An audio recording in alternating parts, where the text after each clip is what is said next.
একটা কথাও কবার চাং, তোমরা এলা বা কি মনে করেন খাইস করে উঠেন নাকি? মোর বোন আর বোন জামাই এই ঈদর দাওয়াত দিলেন হয়, আর মোক 2000 কান টাকা দিলেন হয়। মোর শালিমুন্ডির বেটি রে, এমনি মোর সংসার চালাইতে হিমশিম খাং, নুন আনতে পন্থা ফুরায়, আর তোর বোন জামাইক দাওয়াত দিবের কইস রে 2000 টাকা কেন নিবু রে? কি আর করিম, তোমরা জানেন না মোর বোন জামাইক দাওয়াত দিলে একখান শাড়ি আর পাঞ্জাবি কিনে দিবার লাগবে, সেই জন্যে তো তোমারতে 2000 কান টাকা চানু। ওরে মোর শালিমুন্ডির বেটি, ফকরিয়ানির বেটি, চিটালির বেটি, মোর সংসার তুই ধ্বংস করিয়া দিবু রে। তোর বোন জামাইও কিসের দাওয়াত দেশ রে? আবার 2000 টাকা নিয়ে তুই তোর বোন জামাই কাপড় কিনি দিবু রে? 2000 টাকা কি হইবে রে? 10,000 টাকা নিয়ে যা। তোমরা মোর সাথে মস্করা শুরু করে দেছেন। মুই তোমাক কি কছু? মোর বোন জামাই দোয়াত দিবের কছু।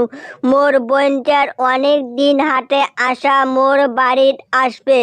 এই ঈদত মোর বোন আর বোন জামাই দোয়াত দিবের কছু।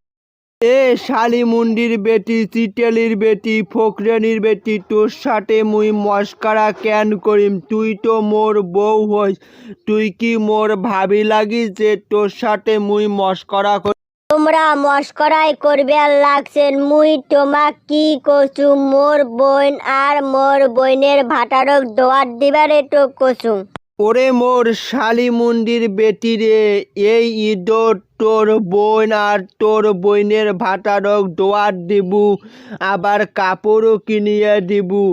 একবারও তো কলুনে মোর বোন আর মোর বোনের ভাটারের কথা। এ জারুয়ে গোলাম এলানি, তোর কথা বুঝবার পানুরে। তোর আসল রূপ বেরিয়ে আছে, তোর ভয়ঙ্কর রূপ বেড়ে আছে। মোর বোন আর মোর বোনের ভাটারক এই ঈদতে দাওয়াত দিবার কসুম দেখি তোর গাও জলে উঠছে রে। এ চৈতালির বেটি, এ ফকরিয়ানির বেটি, গাও জলে না উঠবে তা কি উঠবে? ওটা মোর রক্ত রে। মোর বোন বেশি ভালোবাসবে না তোর বোনের ভাটার মুখ বেশি ভালোবাসবে রে? তোর বোনকে দাওয়াত দেবে তোর ভাই রে, আর মুই মোর বইনক দাওয়াত দেম রে। তুই এতে তোর চোদ্দ গোষ্ঠী টানি আনিস কেনে? মোর চোদ্দ গোষ্ঠীক না ডাকাইমতে তোরে চোদ্দ গোষ্ঠীক ডাকাইম রে। মোরে বাপের কাছর থাকি টাকা আনিয়ে ব্যবসা করিস, মোর বোন জামাইক দাওয়াত দিলে ওমরা গুলা খুশি হইবে। তোর চোদ্দ গোষ্ঠীর খুশির খেটা মারং রে। তোর বাপ টাকা দিছে, তার ইন্টারেস্ট নেয় না রে, তার তো লাভ নেয় রে।